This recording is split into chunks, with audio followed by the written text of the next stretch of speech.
کہ لوگ یہاں آنا تو دور یہاں کے راستے سے بھی گزرنا مناسب نہیں سمجھتے تھے، لیکن آج دیکھیں کہ دنیا کے ہر خطے ہر کونے سے لوگ منتظر ہوتے ہیں کہ اللہ کوئی ذریعہ نکالے گا، اللہ کوئی راستہ نکالے گا کہ ہم حج عمرہ کے سفر پہ نکلیں گے، مکہ اور مدینہ کے سفر پہ نکلیں گے اور مکہ اور مدینہ کی گلیوں کی کیا کریں گے؟ زیارت کریں گے۔ تو آپ حضرات بہت خوش نصیب ہیں کہ اللہ نے آپ لوگوں کو لاکھوں کروڑوں میں چنا ہے۔ آپ حضرات یہ نہ سوچیں گے کہ آپ اپنے مال و دولت کے بنیاد پر یہاں آئے ہیں، آپ حضرات یہ نہ سوچیں گے کہ آپ اپنے شان و شوکت کے بنیاد پر یہاں آئے ہیں۔ یہاں وہی آتا ہے جس کو رب بلاتا ہے۔ آپ حضرات اپنے شہر، اپنے بستی، اپنے علاقہ کے اندر دیکھے ہوں گے کہ لوگ آپ سے بڑے بڑے پیسے والے، جن کے پاس دنیا کی تمام آرائشیں موجود ہیں، جن کے پاس دنیا کی تمام فراوانی موجود ہے، لیکن ان کو ابھی تک حج عمرے کی سعادت نصیب نہیں ہے۔ تو آپ حضرات بہت خوش نصیب ہیں کہ اللہ نے آپ لوگوں کو لاکھوں کروڑوں میں چنا ہے، اور آپ حضرات ابھی مدینے کے اندر ہیں۔ تو آپ حضرات کو کیا کرنا چاہیے؟ ہر وقت اللہ کا لاکھوں لاکھ احسان مند ہونا چاہیے، ہر وقت آپ کے زبان پہ کیا ہونا چاہیے؟ شکر الحمدللہ ہونا چاہیے۔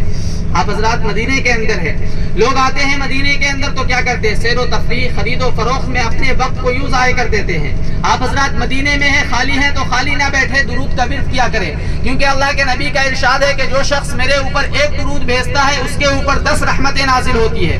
اگر آپ حضرات ہوٹل پر ہیں، خالی بیٹھے ہوئے ہیں، تو ہوٹل پر نہ بیٹھ کر کے آپ حرم کے اندر جائیں، 2 رکعت نفل نماز ادا کریں، اپنے لیے، ان عزیز و اقارب کے لیے، ان دوست و احباب کے لیے جو دعا کے لیے کہا ہے یا لکھا ہے یا جن کا آپ کے اوپر حق ہے، ان سبوں کے لیے دعا کریں کہ جس طریقے سے اللہ نے آپ کو یہاں بلایا، پہنچایا، دکھلایا، اسی طریقے سے آپ کے شہر، آپ کے بستی، آپ کے علاقہ کے اندر، آپ کے رشتہ دار، عزیز و اقارب کے اندر، دوست و احباب کے اندر بہت سارے لوگ ایسے بھی ہوں گے جو عمرے کا ارادہ رکھتے ہوں گے، عمرے کے سفر پہ آنا چاہتے ہوں گے، لیکن کسی عذر کے بنا پر، کسی مشکلات کے بنا پر وہ یہاں تک نہیں پہنچ پا رہے ہیں۔ تو آپ حضرات کیا کریں؟ ان لوگوں کے لیے بھی دعا کریں کہ جس طریقے سے اللہ نے آپ کو یہاں بلایا، پہنچایا، دکھلایا، اسی طریقے سے ان حضرات کو بھی یہاں بلائے، پہنچائے، دکھلائے، کیونکہ آپ حضرات عمرے کے سفر پہ ہیں، مکہ اور مدینے کے اندر ہوتے ہیں۔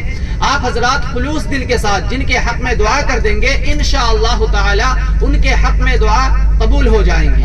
تو آپ حضرات کیا کریں؟ اپنے وقت کو غنیمت جانیں۔ یہ جو وقت ملتا ہے، 7 دن کے ایام ہو، 10 دن کے ایام ہو، 15 دن کے ایام ہو، چاہے وہ مکہ کے اندر ہو یا مدینے کے اندر ہو، اس ایام کو کیا کریں؟ غنیمت جانیں۔ کل نفس ذائقۃ الموت، ہر شخص کو، ہر جاندار کو موت کا مزہ چکھنا ہے، چاہے وہ آسمان کے بلندی پہ ہو یا زمین کے گہرائی میں ہو یا شجر و حجر پہ ہو، موت سے کسی کو چھٹکارا نہیں ہے۔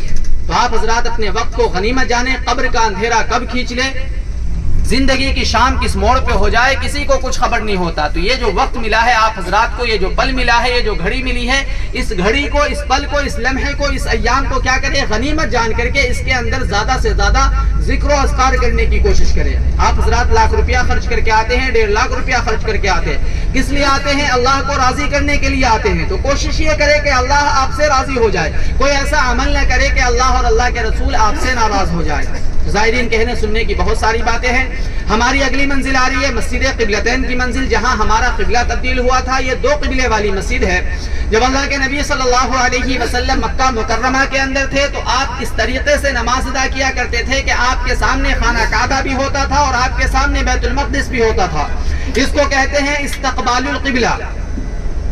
لیکن جب اللہ کے نبی صلی اللہ علیہ وسلم مکہ مکرمہ سے ہجرت کر کر مدینہ طیبہ تشریف لائے تو ایسا ممکن نہ تھا کہ آپ خانہ کعبہ کے سامنے بھی نماز ادا کر سکے اور بیت المقدس کے سامنے بھی نماز ادا کر سکے۔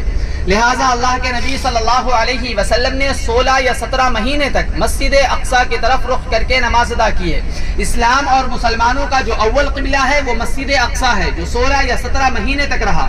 جب اللہ کے نبی صلی اللہ علیہ وسلم مکہ مکرمہ سے ہجرت کر کر مدینہ طیبہ تشریف لائے تو اس وقت مدینے کے اندر یہودیوں کی کثرت تھی۔ جب بھی اللہ کے نبی مسجد اقصیٰ کی طرف رخ کر کے نماز ادا کرتے تو اللہ کے نبی کو یہودی لوگ طعنہ دیتے، کیا کہتے کہ یہ کیسے نبی ہیں، یہ کیسے مسلمان ہیں، ان کا اپنا کوئی قبلہ نہیں ہے، یہ ہمارے قبلہ کی طرف رخ کر کے نماز ادا کرتے ہیں، لہٰذا ان کے دین سے ہمارا دین بہتر ہے۔ تو اللہ کے نبی کے دل میں یہ بات بہت چبھتی تھی۔ آپ جب بھی نماز ادا کرتے اپنا چہرہ انور کو آسمان کی طرف اٹھاتے، آپ کا ارادہ مقصد کیا ہوتا؟ ہماری جو جد امجد کی بنائی ہوئی مسجد ہے، مسجد حرام خانہ کعبہ، ہمارا قبلہ وہ ہو۔ یہ مسجد قبلتین کی جگہ پر ایک صحابی کا گھر ہوتا ہے، وہ صحابی معذور ہوتے ہیں، بیمار ہوتے ہیں۔ اللہ کے نبی صلی اللہ علیہ وسلم چند صحابہ کرام کے ساتھ اس صحابی کے گھر تشریف لے کر کے جاتے ہیں تیمارداری کرنے کے لیے، عیادت کرنے کے لیے۔ بعض روایت میں آتا ہے کہ ظہر کا وقت ہوا اور بعض روایت میں آتا ہے کہ عصر کا وقت ہوا۔ اللہ کے نبی صلی اللہ علیہ وسلم اسی صحابی کے گھر کھلے آسمان کے نیچے صحن میں آپ کیا کرتے ہیں؟ نماز کو شروع کرتے ہیں۔ 2 رکعت نماز ادا ہو چکی ہوئی ہوتی ہے، 2 رکعت باقی ہوتا ہے۔ ابھی بھی آپ اپنا چہرہ انور کو آسمان کی طرف اٹھا رہے ہوتے ہیں۔ آپ کا ارادہ مقصد کیا ہوتا ہے؟ ہماری جو جد امجد کی بنائی ہوئی مسجد ہے، مسجد حرام خانہ کعبہ، ہمارا قبلہ وہ ہو، لہٰذا اسی وقت تحویل قبلہ کا حکم ہوتا ہے۔ قرآن کریم کی آیت نازل ہوتی ہے، قد نرى تقلب وجهك في السماء فلنولينك قبلة ترضاها فول وجهك شطر المسجد الحرام۔ آپ اسی وقت کیا کرتے ہیں؟ مسجد اقصی کو چھوڑ کر کے مسجد حرام کی طرف رخ کرتے ہیں۔ تو ایک نماز کے اندر 2 قبلہ ہوتا ہے، اس لیے اس مسجد کا نام ہے مسجد قبلتین۔